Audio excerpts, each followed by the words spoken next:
as I'm Prime Minister, we are not reopening the abortion debate.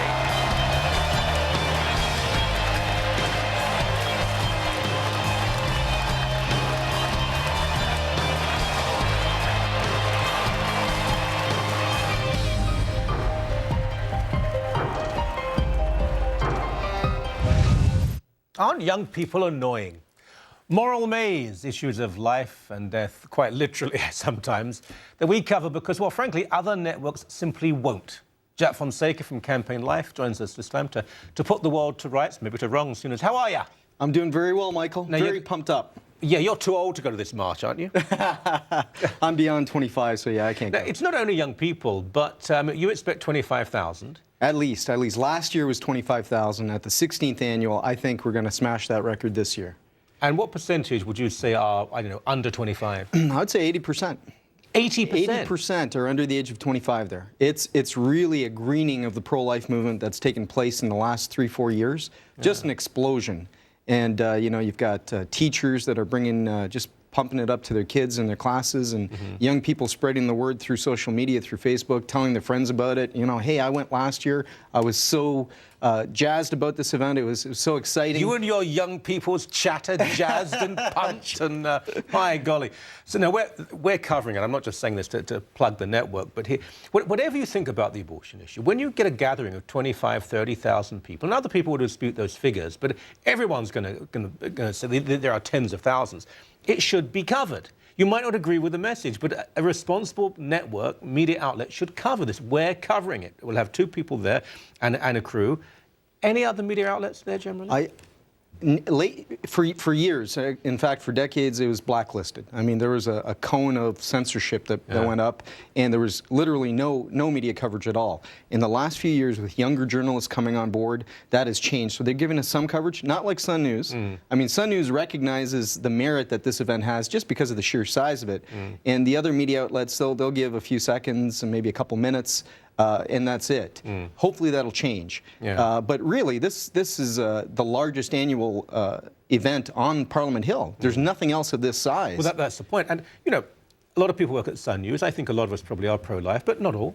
Not everyone who works at Sun News is pro-life, but they are pro-news. They do believe in pro-fair coverage of what goes on. And this is what I find most irritating when people say, because I don't agree with it, I'll pretend it doesn't happen. It is the largest gathering of political people with a political opinion, with a certain social any opinion on Parliament Hill. I mean, and you look at the coverage of, the CBC's coverage, for instance, of the pot rallies. You had 150 people out there on Parliament Hill a couple of years ago, and it had something like 2-day coverage, non-stop coverage. And none of them knew where they were hours, or who they were. 150 people, there was nobody Jack, there. I can tell years of media, there'll be some press conference taking place, and there'll be a couple of speakers, very intent and earnest, and for a few seconds, the camera will pan around the room, and there's about 3 people there. There's nobody there.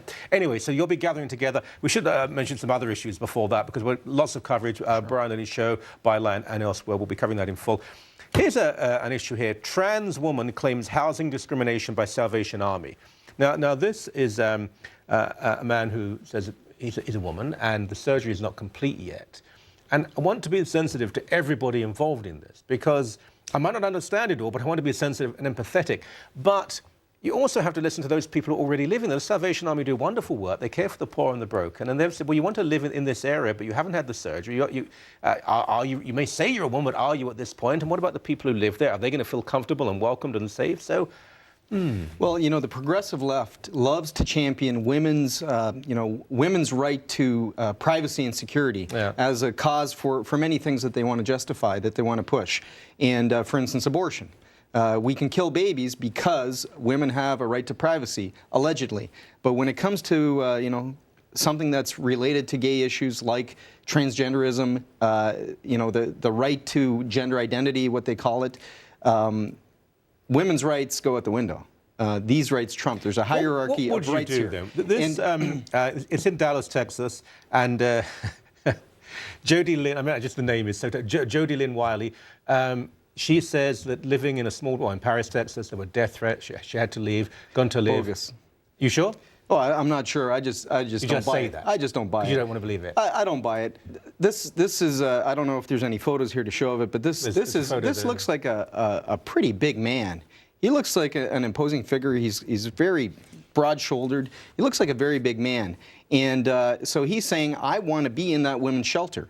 And we gotta, I wish the Americans would learn about what happened here in Toronto, where very recently in March, a man was sentenced to prison indefinitely after he pretended to be a woman. But Jack, he pretended to be transgendered and tried to rape some women. You're not being very fair, I think. That's a serial offender who'd used every sort of excuse to commit crimes as a rapist. That is so unusual. That is entirely atypical of people who believe themselves to be transgendered. I mean, it's not fair to generalize in such a way, surely. No, it's the principle. It's not this one individual. It's the principle that's a man, a full-blooded man with all the plumbing, can say, I feel inside my mind that I'm a woman. I demand Last to few be... seconds, what would you do to someone who's had the surgery, who says, I am a woman?